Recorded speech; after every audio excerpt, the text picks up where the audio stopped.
Early one morning 4 years ago, this freighter, bound for San Diego out of Salina Cruz, Mexico, rammed a tanker 10 miles offshore and sank.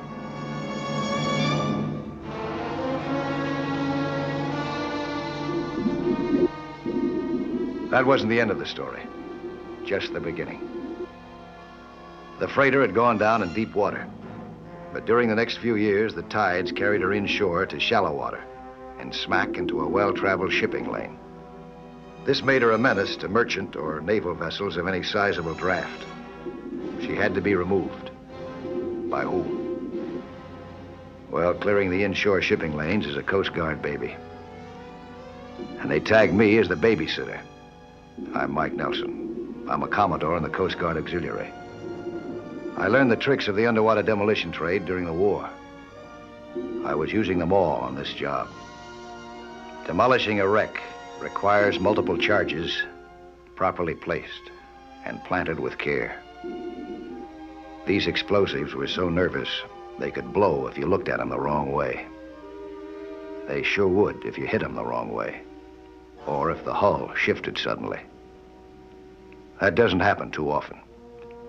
Just often enough to make a man wonder if there isn't an easier way to help the Coast Guard. There isn't. This is the way this job has to be done.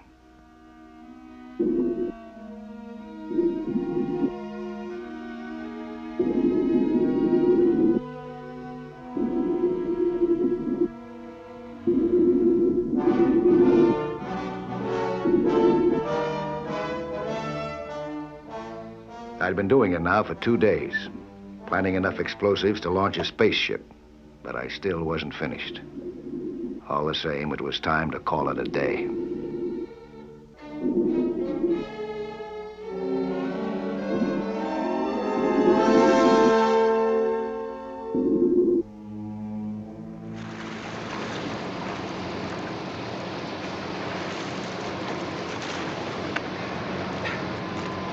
How you doing?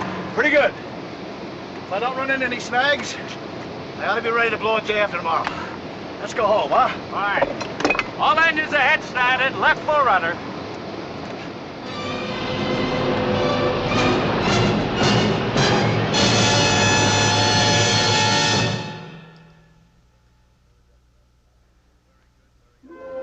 Two very good, very young friends of mine were waiting for me back at the base.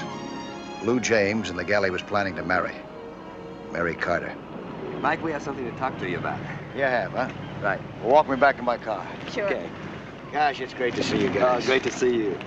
How's our gal, huh, Mary? Oh, not so good. Your friend Lou here's been giving me a lot of trouble. Oh, you have, huh? Well, what do you got to say for yourself, boy? Nothing. It's just that It's just the little matter of a wedding ceremony. If he doesn't marry me soon, I'm going to have to adopt him. Mike, I have exactly $28.75 in the bank, and she wants to get married. Your bank account didn't propose to me, dear. You did. Don't worry, Angel. If this deal works out, everything will be just the way you want. What deal? Oh, is that what you want to talk to me about? It's this wreck you're working on. Mike, I have authentic information that there's a fortune in Aztec jewelry hidden aboard. Oh? This isn't just a corny treasure hunt where X marks the spot. You see, there's a story. Let me tell it to you. It's about... Let me tell it to you. What do you mean? The name of the ship was the Helen C., a freighter that was operating out of Mexico. And there was a mysterious passenger aboard who put a fortune in Aztec jewelry in the safe, right? Right. And when that ship was a couple of miles from port, the mysterious passenger took the jewelry out of the safe and put it in his luggage. However, he never did get ashore with that luggage because there was a collision in the fog and the Helen C. sank in a couple of minutes. Now, the steward who survived the crash says that the jewelry is still in the luggage, somewhere in that wreck. Well, how did you know, Mike? The steward has been telling the same story for years, and that wreck has been searched from stem to stern. No jewels, Lou. Sorry, old boy, but that's the way it is. Mike, please let Lou go down and take one more look before you blow up the Helen C. I don't have anything to say about it. But you could fix it, couldn't you? Well, I guess I could try. Please, Mike. Look, I finally got a good job starting next month. But if I could get a hold of some money now, we could be married. Oh, see what you can do, Mike, please. And then Lou will either find what he's looking for or he'll stop dreaming about it. All right, I'll see what I can do. Oh, thanks, Mike. When's firing time? Day after tomorrow. And I want you to know I take a very dim view of this whole deal. Your chances of finding anything are very, very slim. Well, it's worth the try.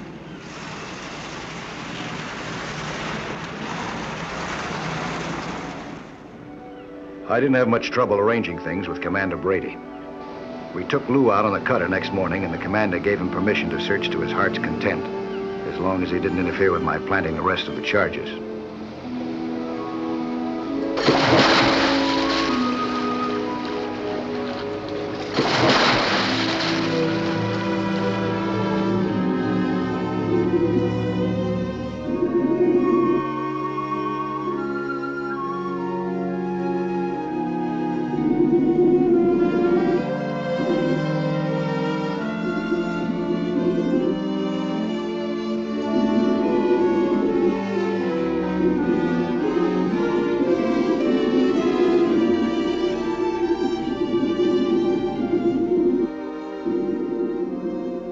Lou was a crackerjack diver.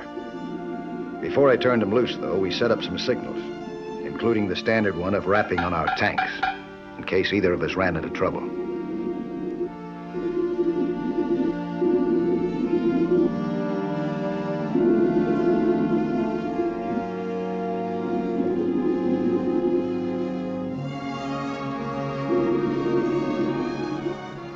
Lou headed for the interior of the ship to begin his search.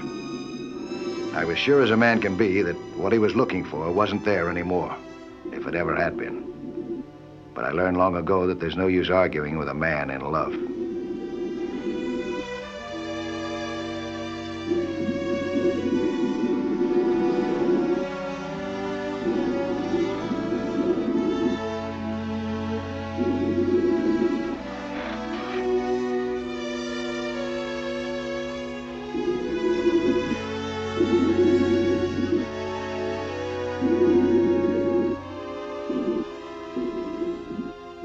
Meantime, I was busy tending to my own problems. They didn't get any easier.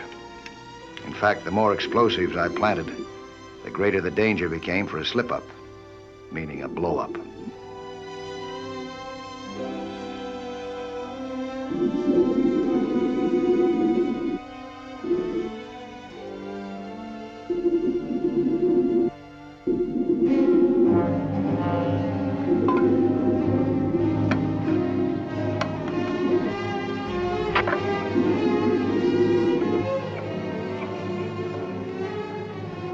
That was that. I'd finished the next to the last stage of my job, and I headed into the interior of the ship to collect Lou. I was all set now, except to connect the fuse wires from the charges to the detonator. I'd do that first thing in the morning.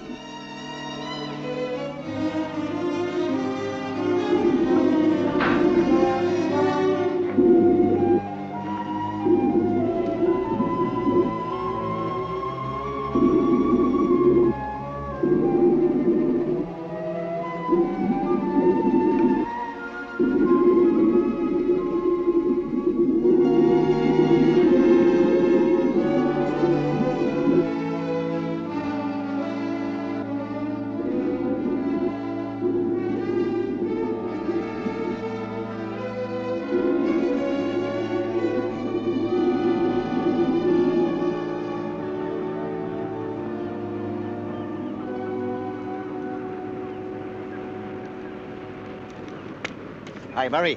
Mike, where's Lou? He'll be along in a minute. Nice car you got here. Oh, it's Dad's. He didn't find anything, did he? It's kind of rough on him, too. You be gentle with him now, huh? Oh, look, Mike. I expect to go along with Lou for the rest of my life. Bound to be some rough times. There he is. Hi. Well, I'll see you two, huh? So long.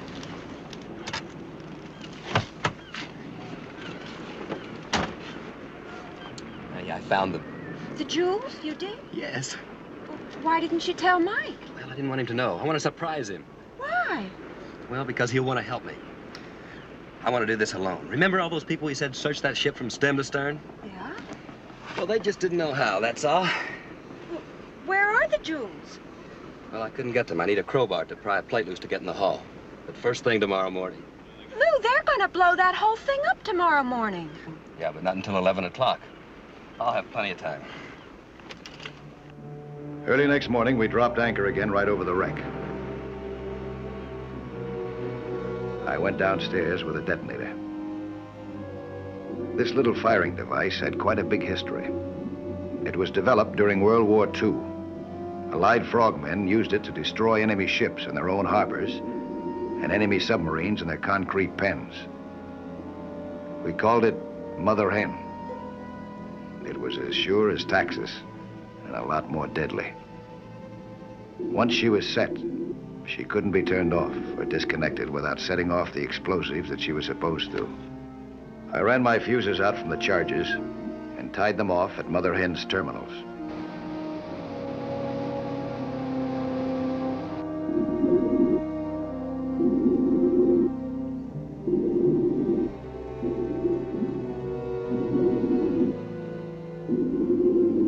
All I had to do now was set the timer. I did, for 1,100 hours, 11 a.m. Mother Hen started clucking. Nothing, absolutely nothing would stop her until she went boom. Exactly 59 minutes and 30 seconds from now.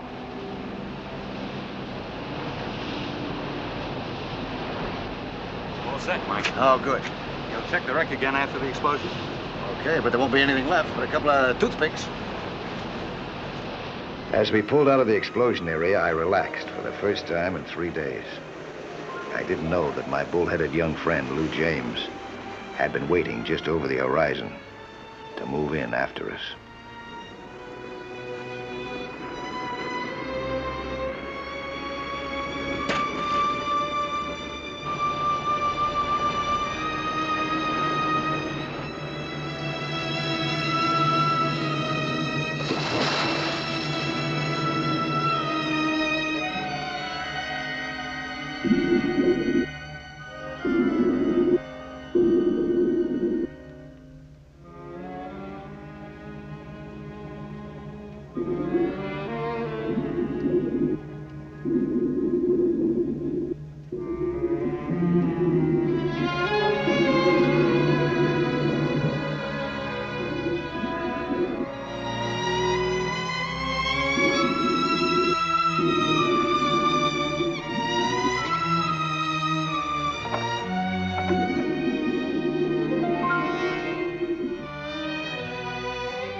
With 45 minutes to go till firing time, the Coast Guard maintained a vigilant patrol of the explosion area.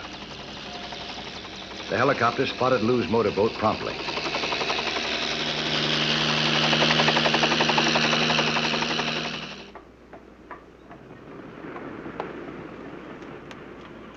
Mike!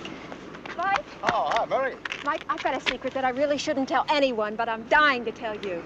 Give me some encouragement. Okay, you're encouraged. And a promise that you'll never, ever tell anyone that I told you. Scout's honor. Mike. But- Helicopter just reported a speedboat anchored directly over the wreck. Is that your secret? That Lou was going out there again this morning? Look, Mike, Lou found what he was looking for, but don't worry, he's got plenty of time. Time for what? To kill himself? All he has to do is to trip my demolition wires. We better get him out of there right away. Mike, Commander Brady, may I go with you? Look, if Lou's in trouble, I have to be there. What do you say? All right, I'll make an exception. Come on.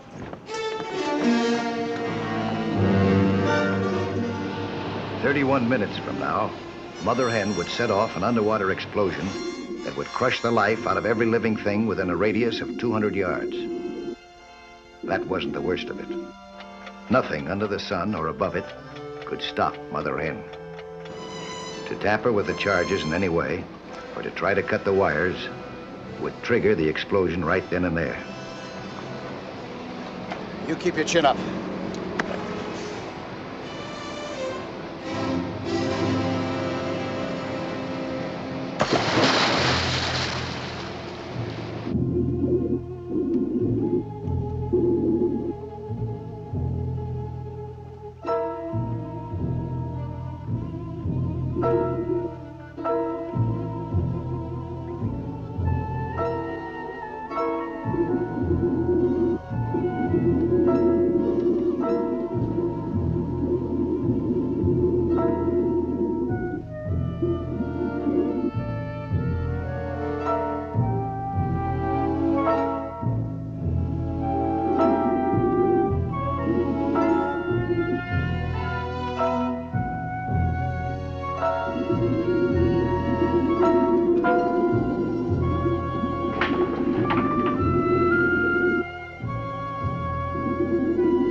I expected to be able to pry up the steel plate, which had slipped down on him and trapped him pretty easily.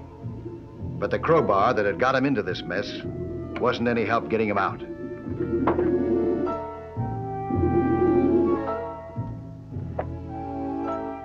No matter how much muscle I put into it, I couldn't budge the plate with my hands.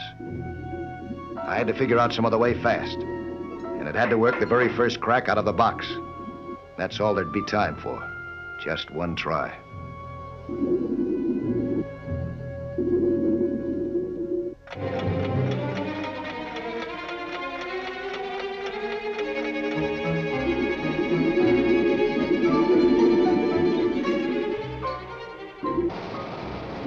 Yes, Mike.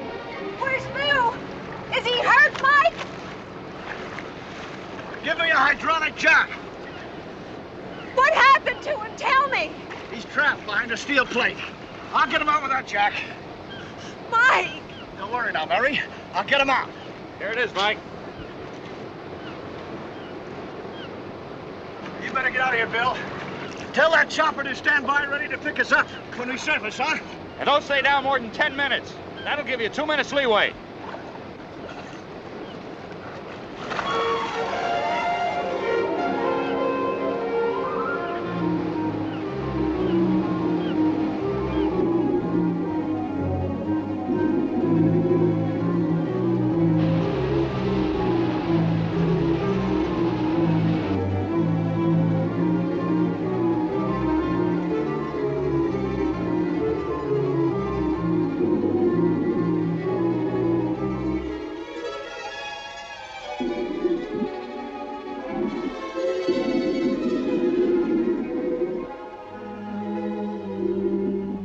Minutes now before the blow-off. I could do it. I could get Lou out, if the jack worked. It did, but it wouldn't hold. Years of submersion had covered the steel with a slick coating of slime.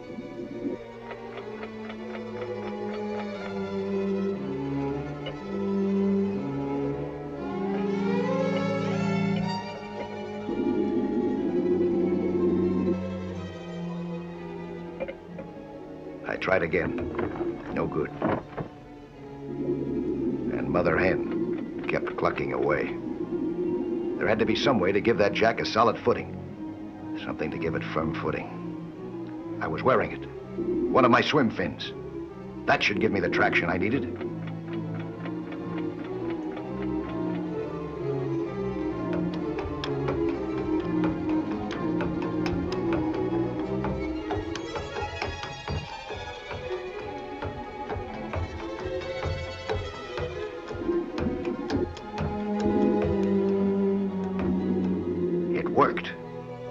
Less than a minute, the plate had been pried up enough for Lou to get clear.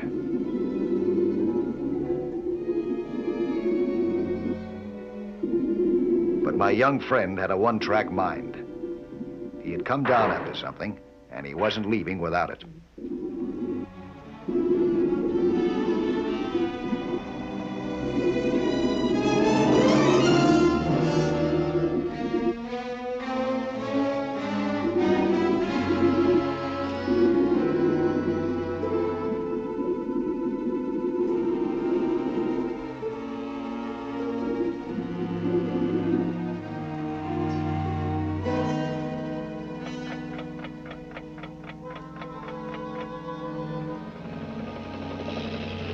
Commander Brady had pulled his ship out of the danger area. He couldn't help us now. Only the Coast Guard helicopter could.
Thanks to Mike, I am. Thank you, Mike. Ah, forget it. Yeah, now you can open up that sunken treasure of yours. You wouldn't do it until you got here. Oh. Here, use this. Thanks. Say, cut that a little fine, didn't you? I sure appreciate what you did. So do we.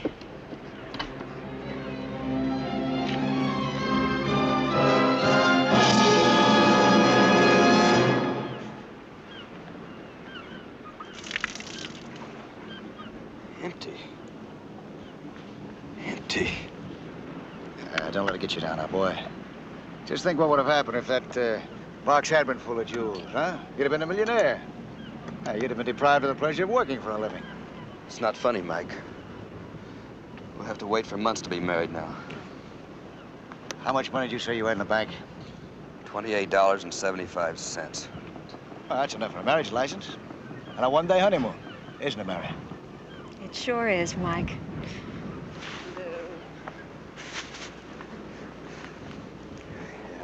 It sure is.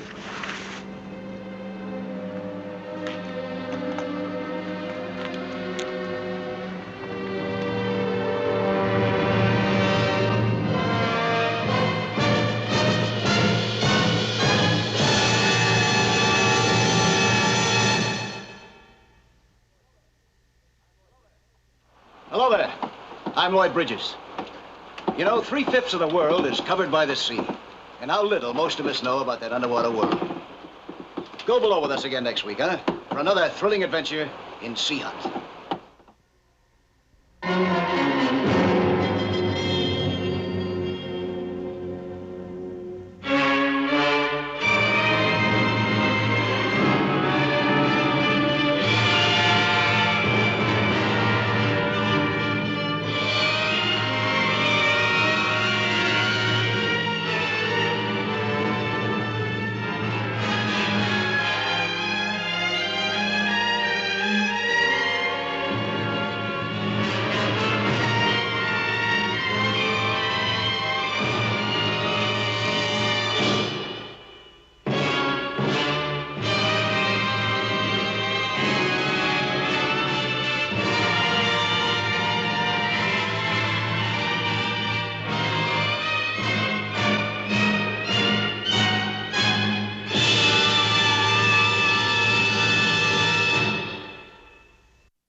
harbor like this should bustle with activity. Normally it did, but the city of Melabang was under siege now. It was a double siege. The port was paralyzed from within by the threat of plague, cholera. It was cut off from the outside by a military blockade. The blockade had been imposed by the new self-appointed dictator, Colonel Pranjat.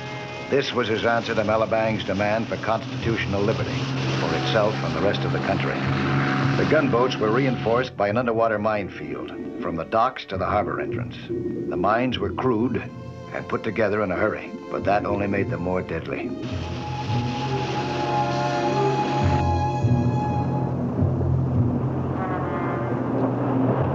Obviously, the gunboats knew the exact location of each mine. Still, they came a lot too close for safety. Theirs and mine. I'm Mike Nelson. I had been visiting Melabang when Pranjat lowered the boom. And then when the cholera broke out, I had to help. I volunteered to disarm enough of these mines to let a hospital ship enter the harbor safely. I had already disarmed 4 of them. I had 2 more to go, including this one.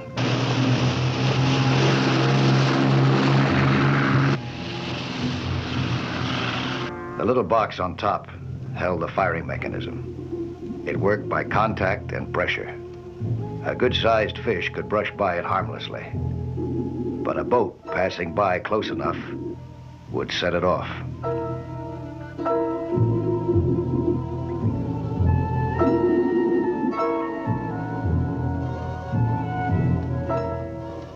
The trickiest part of the job was cutting the 2 wires that led from the firing mechanism down into the high explosive. I held my breath while I snipped the first one. And I didn't start breathing again till I cut the second.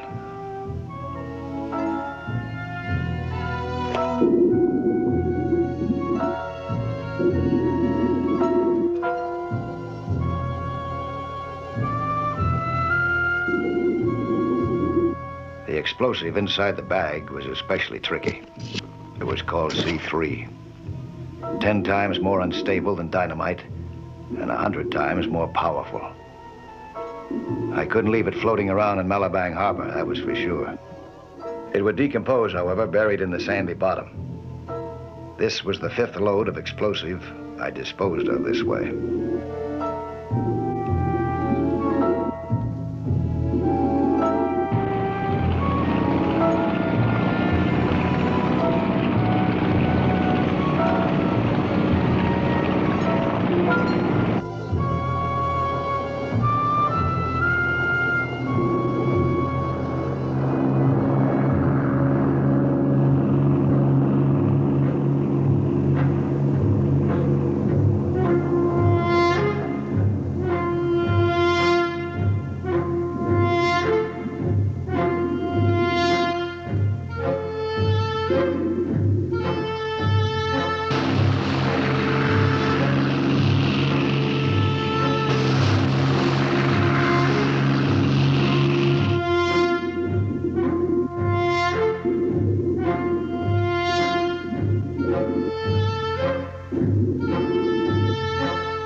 The sharpshooters on the gunboat weren't sharp enough to spot my bubbles.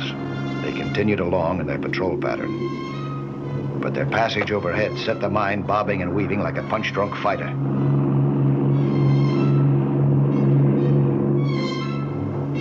All I could do was wait for it to settle. It never did.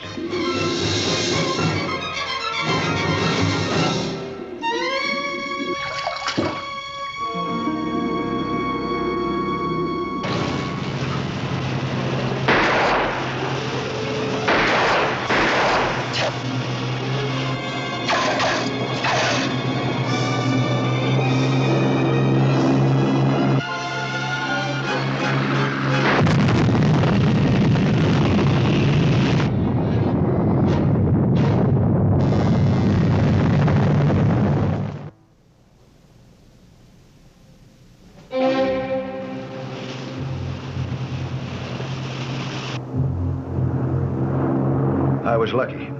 I'd been far enough away from the explosion to escape internal injury. My only problem now was breathing. My air was gone. The gunboat patrolling the outer harbor could still be waiting for me, but I'd worry about that later.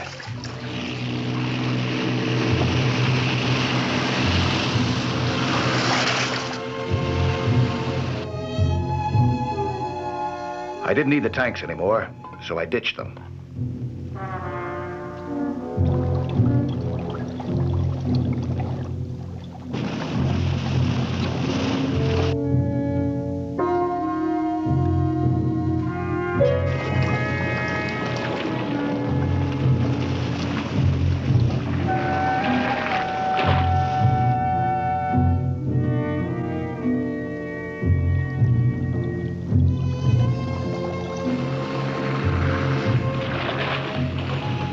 When I came up this time, the gunboat was giving me all the sea room I needed. I'd be able to make it back home by the surface route.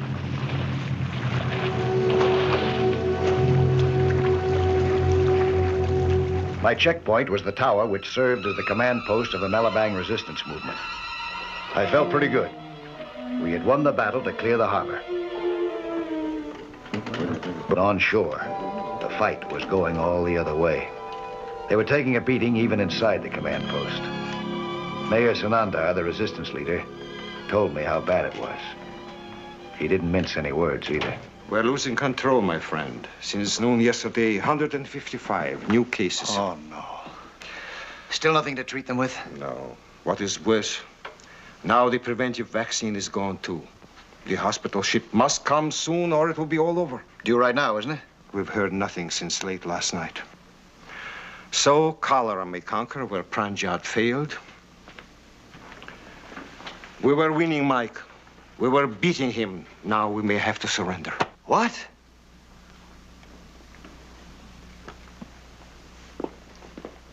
You can't surrender. Pranjat has medical supplies. In order to get them... You know what he's going to do to you, don't you? Yes. To your daughter? All the people who've been working with you? Yes, I know.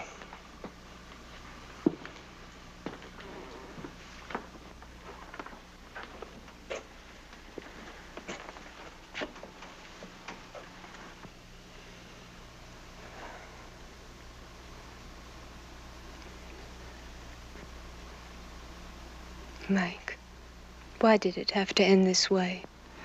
It hasn't ended yet. As your American hero said, don't give up the ship. That's right. Quite a few battles are won by holding on just a little longer. Longer? Just a little longer than you possibly can. No, you sound like my father. Well, thanks for the compliment. You know he didn't want to lead the people against Pranjat. They begged him. I did too. We couldn't go on living this way, under a dictatorship. Anyway, I thought we couldn't, but now I don't know. Yes, you do. You do know. No, this city is dying, Mike.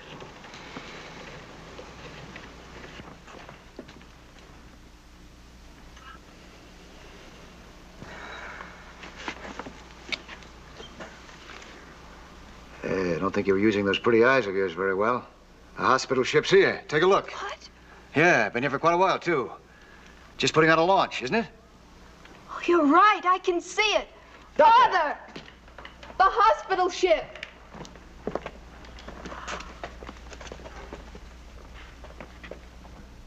Good. That's good. Mike, you can see the dock from here. Tell me when the launch arrives. Pranjat will let it through, won't he? That was our agreement.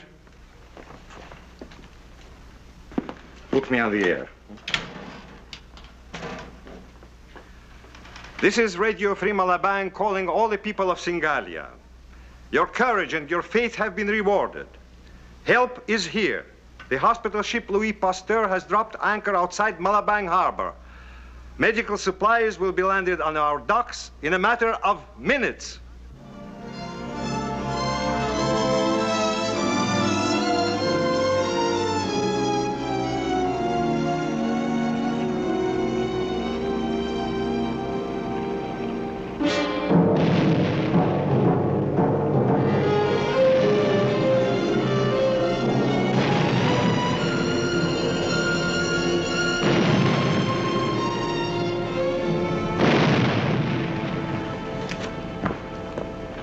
A gunboat just fired on the launch. No. Yes, it's turning back. So that's what Pranjat meant when he said he would respect international law. He meant he would not attack the hospital ship outside territorial waters, but inside, in the harbor.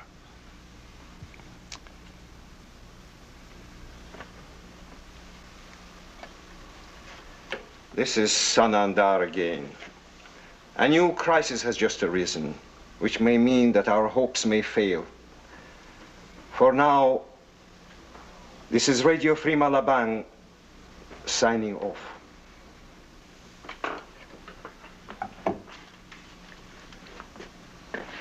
We'll get those medical supplies somehow.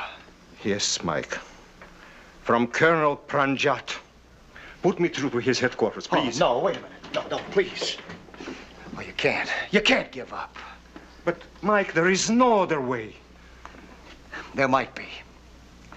It's a long shot, but I'm willing to give it a try. Will you back me up? How? Radio the hospital ship. Tell them to stay right where they are, outside territorial waters. I'm going to go out and get those medical supplies. Underwater? Mike, you can't. You have to pass through the harbor. The gunboat fired at you once. It missed me, didn't it? Please, huh? Tell them.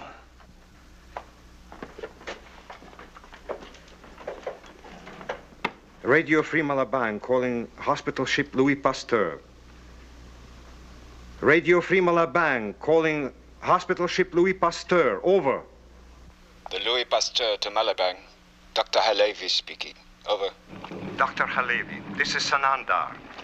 We need your medical supplies desperately, and we have a way of getting to them. Please do not leave your position.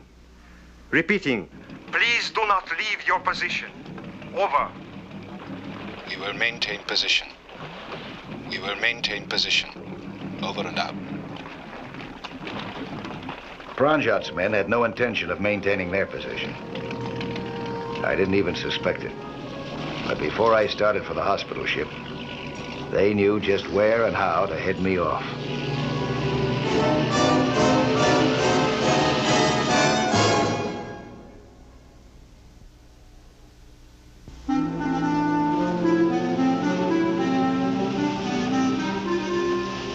The gunboats blocked any passage through Malabang Harbor. Topside, that is. I hoped to make it out to the hospital ship underwater. I had to make it. It was the only way that Malabang could get the supplies it needed to beat the plague. And Colonel Pranjat.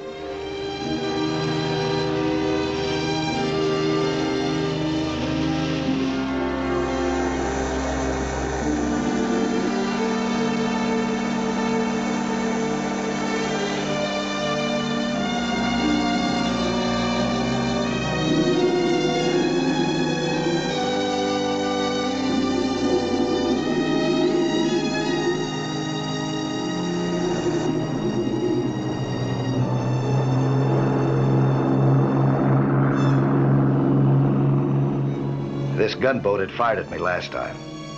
So this time I waited till it was a good ways off before coming up to take my bearings.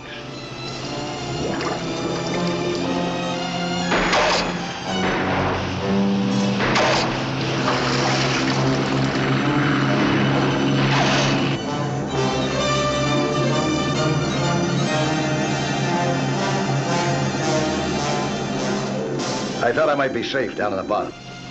I hadn't counted on the opposition coming up with a brand new gimmick, using hand grenades as small-sized depth charges.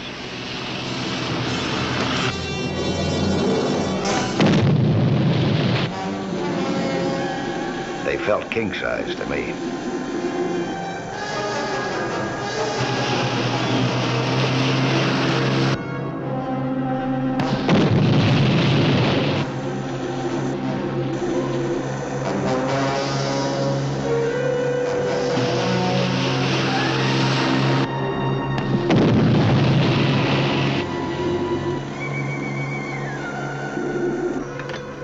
Luckily, I hung onto the scooter. It dragged me out of range. The grenades made me groggy, like being hit on the head and in the middle by a two-barrel pile driver.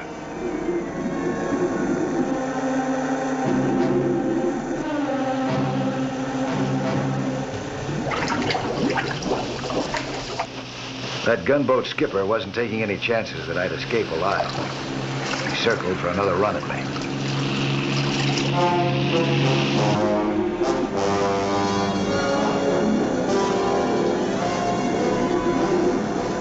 My only hope of beating the gunboat was to stay deep and shift my course frequently.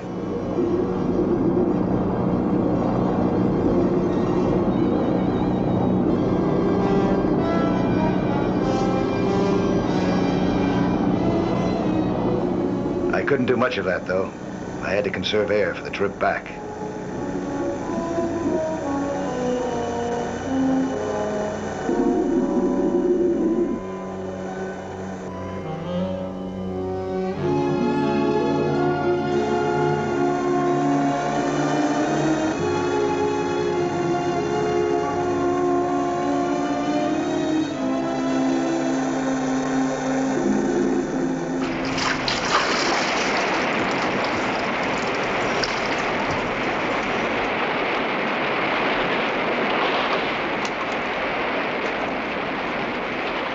I made it to the hospital ship in one piece. But it was all I could do to climb that ladder all the way to the deck. It must have been 50 feet straight up. But I was sure that it was worth it. I am sorry, Mr. Nelson. I can't give you the medicine. What? I am sorry. Doctor, you've got to give it to me. It is not safe. I know how you feel. I know how discouraging it is to, what is the saying, to stretch out your neck. Stick out your neck.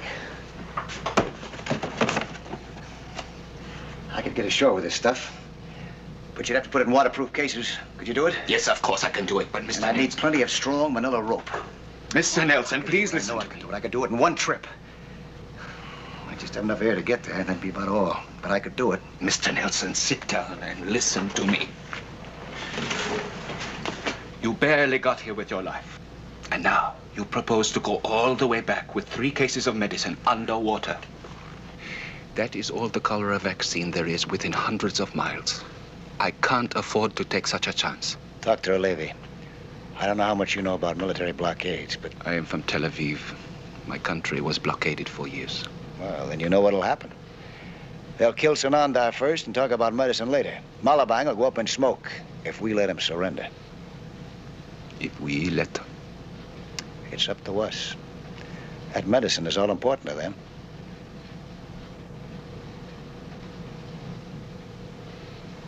Can you do it? I've got to. You realize what you're asking me to do? Mm-hmm.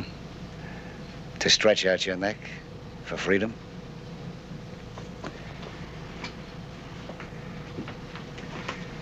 Mr. Nelson, you have no right to ask this of me. And I have no right to grant it.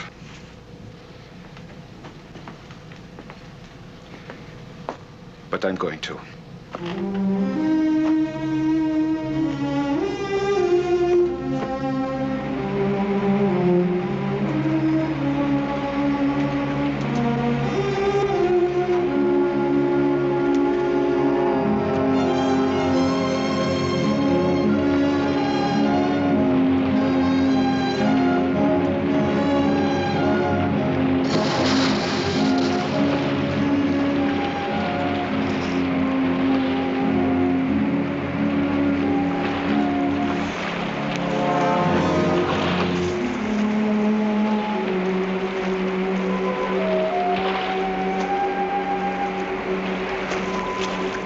The return trip started like a breeze. I began to think that the gunboats had given me up as a bad job. Matter of fact, before I had any reason to think otherwise, I was deep inside the harbor, almost 2/3 of the way home. I guess they figured that if they couldn't lick me, they'd join me. At least they'd fight me in my own element. They sent a shell diver after me, a man who could stay down for minutes at a time without scuba, and who could keep it up all day.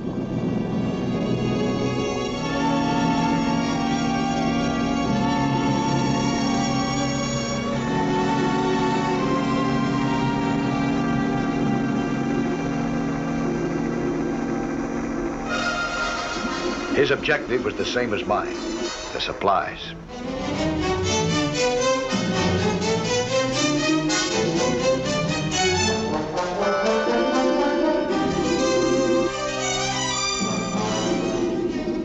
knife slashed the tow line and dropped my scooter down into a 500-foot chasm.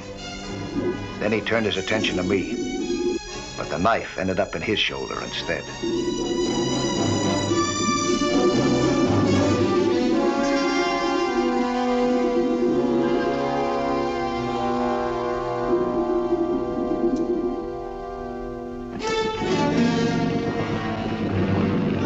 Their diver was out of action, but they weren't finished with me yet. Apparently, they were planning to join up with the other gunboats and box me in between them.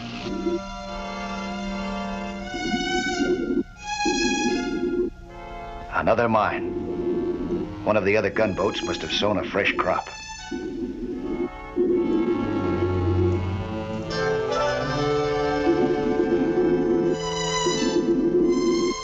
I didn't have much time to speculate about it.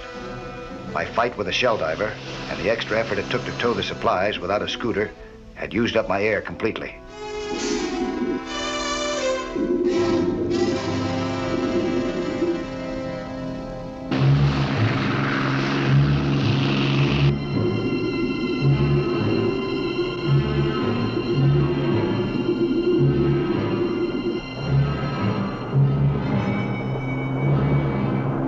I had to surface again, even though the gunboat might blast me right out of the water.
What happened to the first gunboat must have scared off the others. I made it to shore without even seeing them.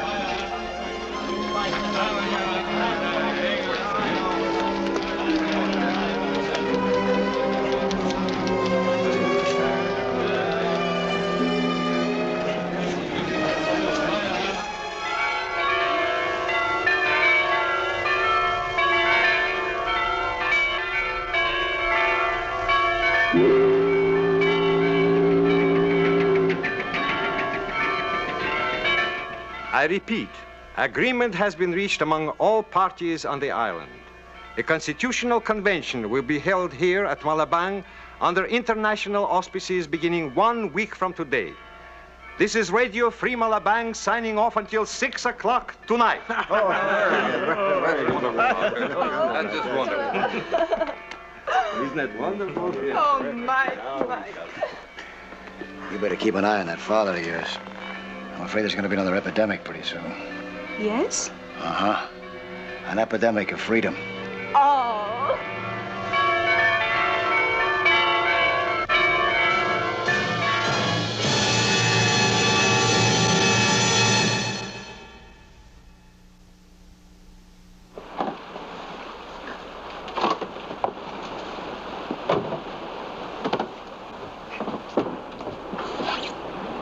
I'll be back next week at the same time with another sea hunt story. Plan to be with us again, huh?